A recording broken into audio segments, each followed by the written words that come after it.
नमस्कार दोस्तों, मेरा नाम है गौरव वर्मा और आज फिर से मैं आपका अपने चैनल पर हार्दिक स्वागत करता हूं। साथियों, आज हम भारत और तिब्बत व्यापार पर बात करने वाले हैं और आज के इस विषय में बात करने के लिए हमारे साथ हैं श्री प्रद्युमन सिंह गरिब्याल जी। आप व्यापारी हैं और एक सामाजिक कार्यकर्ता हैं। तो सर, सबसे पहले मैं आपका स्वागत करता हूं कि आपने अपना कीमती समय दिया। और तो साथियों, चलिए सवालों की शुरुआत करते हैं।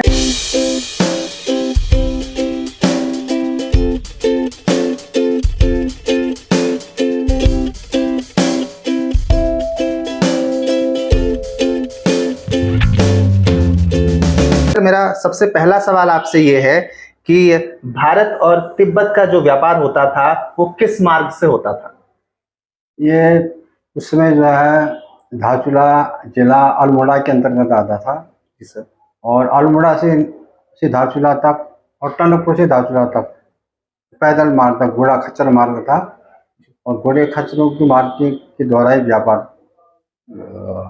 होता था जी। और यहाँ से सीमा जो है लास्ट काला पानी लिपू लेक से जो है बॉर्डर पास करके जो है तिब्बत तकलाकुट मंडी में जाते थे। जी सर। और सर, जो मुख्य जो व्यापारिक केंद्र थे या किस किस कौन कौन से ऐसे बाजार थे जहाँ पे हम भारत तिब्बत का व्यापार करते थे? तिब्बत में सबसे बड़ा मंडी हमारा तकलाकुट हुआ जी। और हमारी भाषा में किदंग भी कहते थे। ये तकलाकुट हुआ। और दूसरा मानसरोवर के किनारे भी था एक छोटा सा मंडी। जी। और मुंशियारी के उधर ज्ञानीबा मंडी, मुंशियारी और दादरा भैंस से उधर जो है ज्ञानीबा मंडी था वहाँ। जी तो सर। ये सबसे बड़ा मंडी आपका हुआ तकलाकुट, दूसरा ज्ञानीबा, तीसरा जो है मानसरोवर के किनारे में। जी। और सर, जो हम तिब्बत से सामान लेके आते थे वो सामान सर हम कहाँ लेके जाते थे और किसको वो सामान हम बेचते थे? तिब्बत से जो सामान आता था सबसे ज़्यादा तो आपका तिब्बती बकरी का ऊन आता था। जी। दूसरा चवर पूंछ याकटेल आता था। तीसरा सुहागा बोरेक्स आता था। और बकरी का पश्मीना और एक जंगली जानवर का भी पश्मीना आता था। मुख्यतः ये सामान आते थे ऊपर से जो है हम लोग घोड़े खच्चरों में बकरियों में ला के वाया टनकपुर, यहाँ से टनकपुर तक जाएगा। टनकपुर से आगे हम ले जाएंगे दिल्ली में हमारा सेंटर हुआ करता था। वहाँ खाटी बावली जो होलसेल मार्केट है, वहीं से जो है चौर पूछों को आपका पंजाब में अमृतसर सप्लाई करना है, आसाम सप्लाई करना है या मद्रास सप्लाई करना है, वो किया जाता था। और जहाँ तक तिब्बती उनका है, पानीपत के व्यापारी आते थे टनकपुर, जी। वो लेके जाते टनकपुर से वो लोग। जी सर। और सर, हम लोग क्या क्या सामान वहां से यहाँ से निर्यात करते थे? तिब्बत में क्या क्या सामान जाता यहाँ था से जो उन दिनों तो तिब्बतियों के साथ ही व्यापार होता था। तो तिब्बतियों के साथ व्यापार उनका जो है मुख्य जगह ट्विड गर्म कपड़े जो हमको पंजाब अमृतसर से जो उपलब्ध होता था वहाँ से लाते थे। कुछ कंबल वगैरह ये सब है आपका पानीपत से लाते थे। बाकी दिल्ली से भी आता था सामान, किराने का सामान जितना पारिवारिक जो ज़रूरतमंद है, ये क्या नाम है, कॉस्मेटिक चीज़ें हैं, साबुन तेल पानी, सबसे ज़्यादा जो है वहाँ ज़्यादा था चना और गुड़ ज़्यादा था। चना गुड़ भी बहुत ज़्यादा था। ये सब सामान जो है हम खच्चरों में टनकों से लाद के ट्रांसपोर्टेशन कम से 20-25 दिन से ज़्यादा लगता था तो बॉर्डर तक पहुँचाने में। जी। वहाँ से ऊपर जाएगा वो, ऊपर से बदले में सामान आएगा। और सर, क्या हम इसमें जो धार्मिक चीजें हैं, जो सांस्कृतिक चीजें हैं, उनका भी लेन देन करते थे? किस चीज़ का? धार्मिक चीजों का। धार्मिक चीज़ों का तो नहीं होता था कोई खास। तिब्बती लोग उन दिनों एक लामा लोग कभी कभी आते थे यहाँ पर, क्योंकि उन दिनों इतना रिस्ट्रिक्शन नहीं था। उन दिनों जो हमारे यहाँ का एक दूतावास की तरफ से इनवॉय ये रिप्रेजेंट करता था, तिब्बत जाता था। व्यापार अप्रैल में जब खुलेगा तो वो भी अपना ताम झाम लेके जो है तकलाकुट में अपना हॉस्पिटल अस्पताल वगैरह दवाई वगैरह का भी खोलते थे। वो वही लोग लिख के देंगे कि भाई आपको परमिट किया जाता था।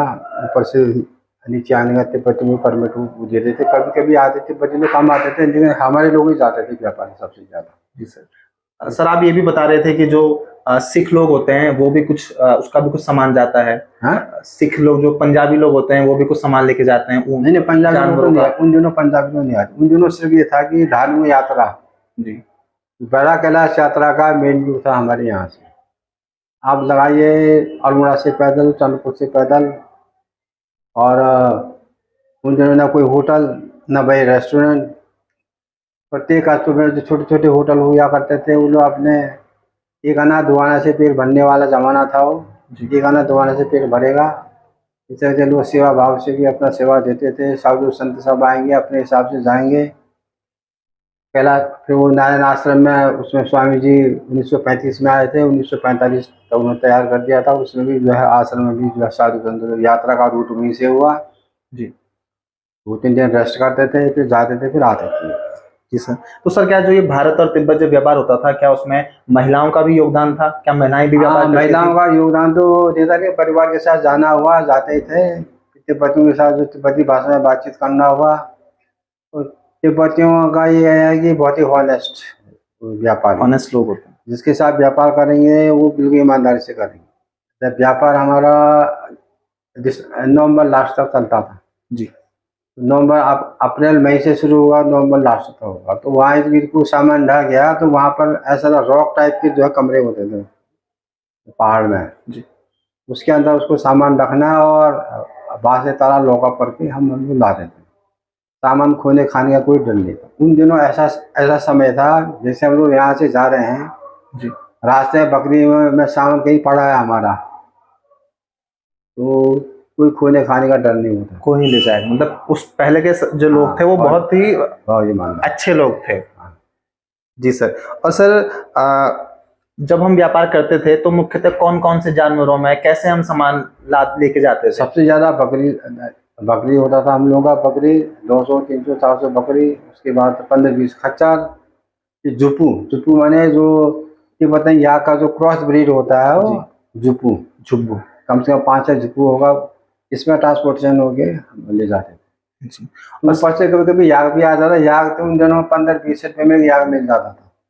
20 रुपए का ये हाँ, नहीं कभी कभी वो कहते थे कि जैसे वो नीचे से ऊपर आते समय, ऊपर से नीचे आते समय लेपू लेक में पता चला 10-15 फुट से बर्फ आ गया। बर्फ। अब हमें व्यापारियों को आने में दिक्कत होता था, खासकर हम लोगों को। तो फिर वो जो वहाँ से 15-20 याक खरीदेंगे, और याक जो है उस बर्फ का रास्ता वो करेंगे, फिर आना होगा। जी सर।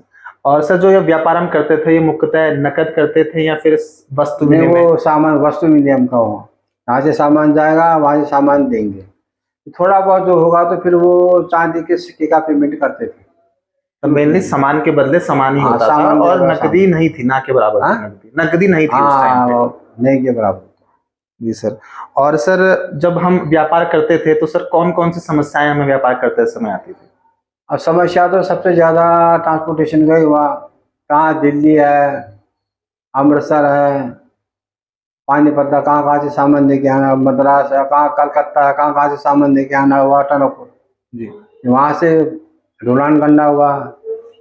और कभी मौसम खराब हो गया तो डेंजर जोन हुआ उन दिनों। संकरी घाटियाँ हुई, अप एंड डाउन, ऊपर चढ़ना नीचे उतरना। इस तरीके से बड़े सुरक्षित ढंग से जो है चलना पड़ता था हमें। जी सर। और सर ये जो भारत और तिब्बत व्यापार है सर, ये बंद कब हुआ? ये साहब 1962 में चाइना ने अचानक भारत के ऊपर आक्रमण करने के बाद 1962 में ये बात व्यापार बंद हुआ।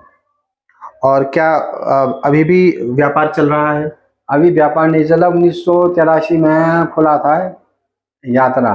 जी पहले क्या बड़ी कैलाश जाता उस समय, जब पहले जो यात्री रूप से ब्रह्मानंद स्वामी जी और हरीश राव जी गए थे पहले बैच में, तो साथ चला था। उसमें फिर व्यापार भी खुल गया था।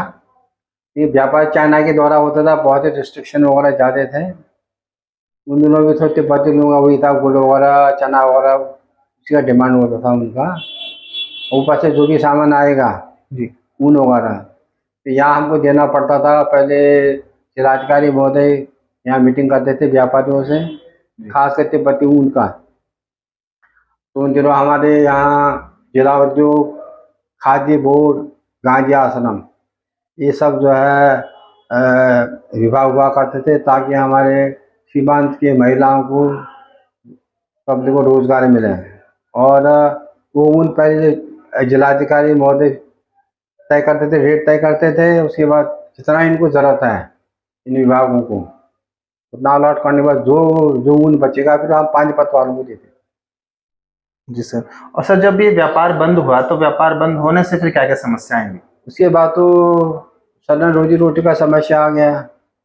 फिर खेती पाती भी करते थे, हमारे यहाँ के लोग बड़े मेहनती लोग हैं, खेती पाती से अपना दिन गुजार करना हुआ। ये पहाड़ का लाइफ है, उन दिनों आप लगाइए धारचूला में एक पटवारी हुआ करता था, जी।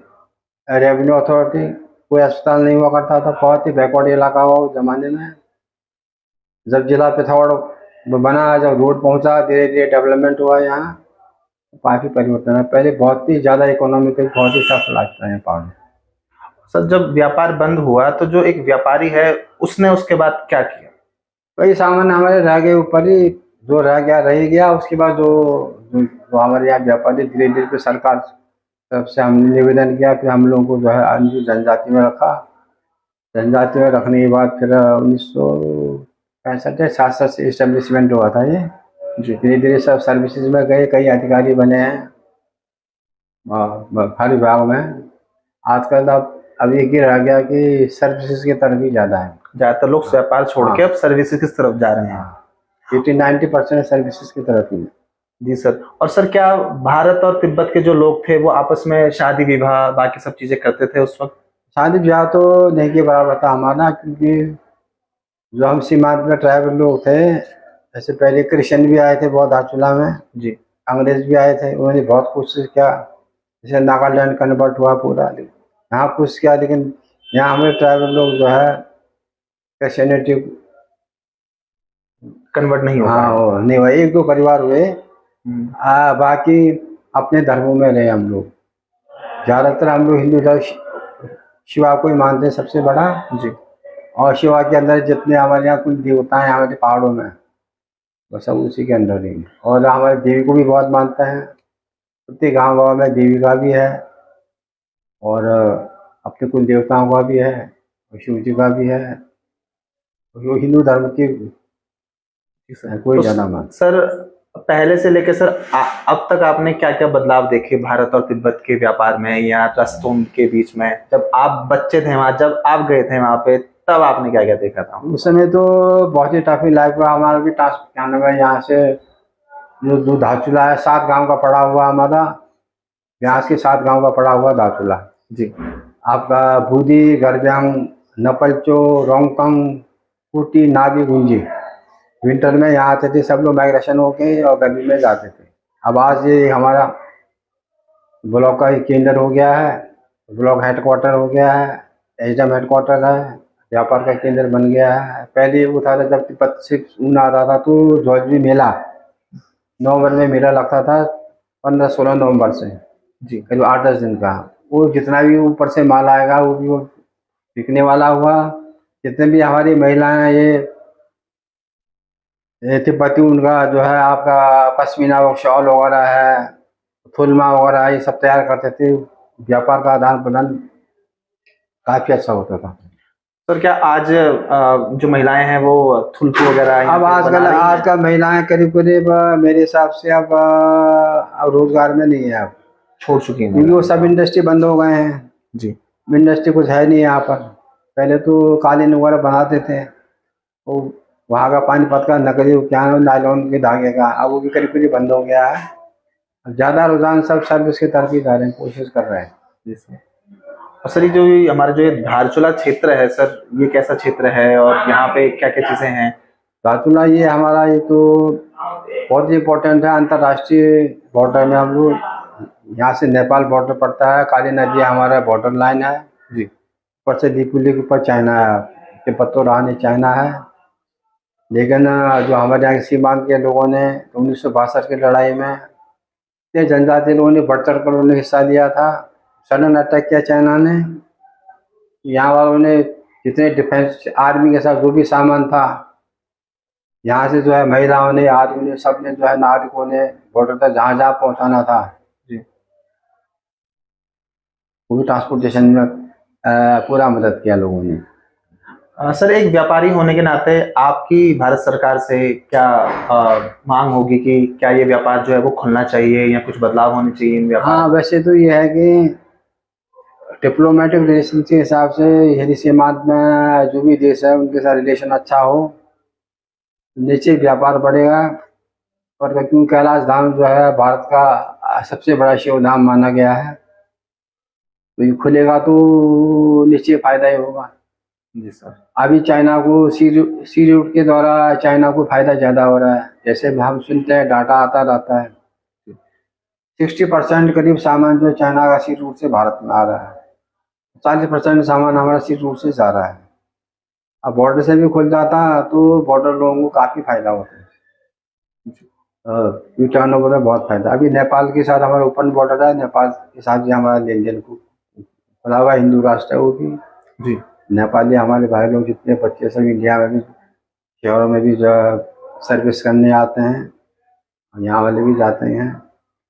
जितना संबंध अच्छा हो उतना आर्थिक रूप से संपन्नता पूर्णतः बढ़ना या घटना नहीं है। तो आपकी सरकार से ये मांग है कि जल्दी करके किसी भी तरीके से ऐसा हो कि एक अच्छा रिलेशन बने, तो फिर व्यापार भी अच्छा होगा। हाँ जी हाँ जी हाँ, ये तो पक्का है। अब वो कम्युनिस्ट कंट्री है, उनकी पॉलिसी अलग है। ये हमारा धर्मनिरपेक्ष कंट्री है, प्रजातांत्रिक व्यवस्था है, यहाँ गुट निरपेक्ष है, किसी गुट में नहीं है। हम लोग नेहरू जी के ज़माने से चल रहा है। जी सर। अभी भी उसी को फॉलो कर रहे हैं। सभी से रिलेशन अच्छा हो, क्योंकि भारत का सबसे बड़ा बॉर्डर है। पता नहीं कितने देश हैं यहाँ पर, बांग्लादेश भी है, लंका भी है, नेपाल भी है, उधर चाइना, उधर पाकिस्तान, उधर सभी से रिलेशन अच्छा होता है। जी सर। तो सर धन्यवाद आपका। आपने भारत और तिब्बत व्यापार में जो आपने जो एक्सपीरियंस किया था उस समय जब आप व्यापार करने गए थे, तो वो आपने बताया। तो साथियों, आज हमने भारत और तिब्बत विषय पर बात करी, और सर ने जो कुछ एक्सपीरियंस किया था वो सब हमें बताया। तो सर आपका बहुत बहुत धन्यवाद। बहुत बहुत धन्यवाद। और साथियों, हम प्रयास कर रहे हैं कि जो धारचूला का जो क्षेत्र है, पिथौरागढ़ का जो क्षेत्र है, यहाँ की जो कहानियां हैं, यहाँ के जो विषय हैं, वो आप तक पहुंचे। और आप तक मैं पूरा प्रयास कर रहा हूँ कि आप तक वो सब चीजें पहुंचे। तो आपसे मेरा निवेदन है कि अगर आपको वीडियो अच्छा लगा हो तो आप प्लीज इसको लाइक शेयर और सब्सक्राइब कीजिएगा। बहुत बहुत धन्यवाद। हाँ नमस्कार। धन्यवाद।